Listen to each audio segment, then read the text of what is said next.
साथियों जोहार, जय मूल निवासी। आज 25 नवंबर 2022 आप सबों को इस वीडियो में स्वागत है।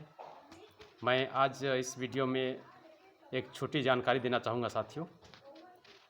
चूँकि आज 25 नवंबर है और इसी दिन डॉक्टर भीमराव अंबेडकर ने 1949 ईस्वी को संविधान सभा में हमारे देश की स्थिति परिस्थिति को से अवगत कराते हुए उन्होंने कहा था कि संविधान जो बनाया गया है वह संविधान चाहे कितना भी अच्छा क्यों ना हो, लेकिन यदि उसे लागू करने वाले लोग अच्छे नहीं होंगे तो संविधान ज़रूर बुरा साबित होगा, और यदि लागू करने वाले लोग अच्छे रहेंगे तो संविधान भी हितकारी, लाभकारी और कल्याणकारी साबित होगा।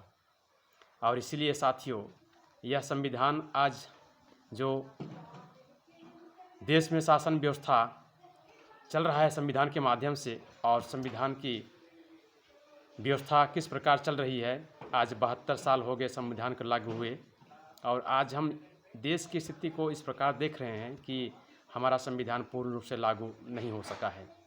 और आज हम इस चीज़ को भली भांति समझ पाएंगे देश की स्थिति को देख करके। विशेष करके हमारा देश दो सरकारों के माध्यम से चला है, कांग्रेस और बीजेपी। दोनों सरकार ने देश को संविधान के अनुसार अच्छी तरह से शासन नहीं किया है, लेकिन संविधान की अनदेखी करते हुए संविधान को ख़त्म करने की कोशिश को आगे बढ़ाते हुए दिखाई दे रहे हैं। इसलिए साथियों, मैं ये बताना चाहूँगा कि आज हमें इसे बचाने की अति आवश्यकता है। चाहे हम देश के किसी भी कोने में हो, लेकिन SC ST OBC और माइनॉरिटी के लोगों को इसको भली भांति समझना बहुत ही ज़रूरी है। मैं इसलिए इस बात को सामने रख रहा हूँ क्योंकि डॉक्टर भीमराव अंबेडकर ने इसे बचाने के लिए उसी समय कहा था।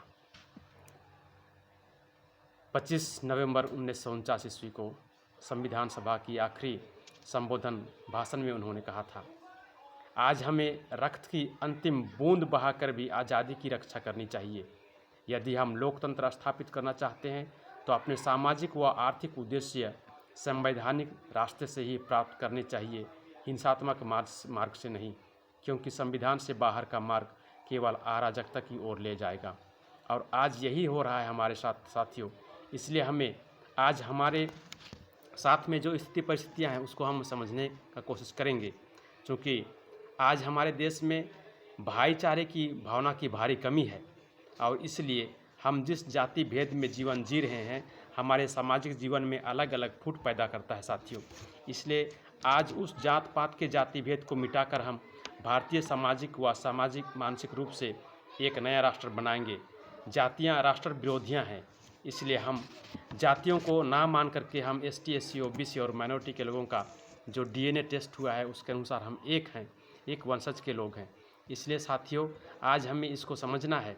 जिस प्रकार से सरकार कोशिश कर रही है कि 15 अगस्त के दिन उन्होंने देश भर में राष्ट्रीय झंडा बांट करके अपने आप को देश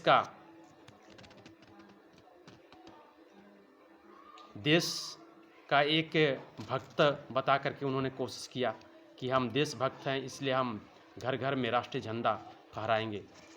कल 26 नवंबर है और 26 नवंबर को भारत सरकार यदि गांव-गांव, घर-घर जा कर के संविधान का बंटवारा करे, संविधान को बांटे, तब हम यह मान सकते हैं कि ये सरकार संविधान को पालने वाली सरकार है।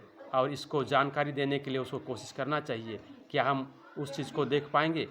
ये बहुत मुश्किल बात है। लेकिन झंडा बांट करके ये बाहरी दिखावा जो करना चाहते हैं, देश के लोगों को गुमराह करना चाहते हैं, इससे हमको भली भांति अवगत होना चाहिए। साथियों, हम इस बात से आपको अवगत कराना चाहेंगे कि संविधान आज खतरे में है, हमारा लोकतंत्र खतरे में है। इसलिए हम SC ST OBC और माइनॉरिटी के लोग पूरे भारत में एकजुट होकर इस संविधान को बचाने के लिए हम आवाज़ उठाएं और हम सड़कों पर उतरें। 29 नवंबर को भारत बंद है, इसलिए उसके लिए भी हम पूरे भारत देश में एकजुट होकर के अपने अपने क्षेत्र में भारत बंद करें। और उसमें 12 मुद्दे हैं और 12 मुद्दों को लेकर के साथियों भारत बंद किया जा रहा है। आज हमें इस बात को भली भांति समझना पड़ेगा। मैं इस छोटी वीडियो को यही समाप्त करना चाहूँगा साथियों। आप सबों को जोहार। जय मूल निवासी, जय संविधान।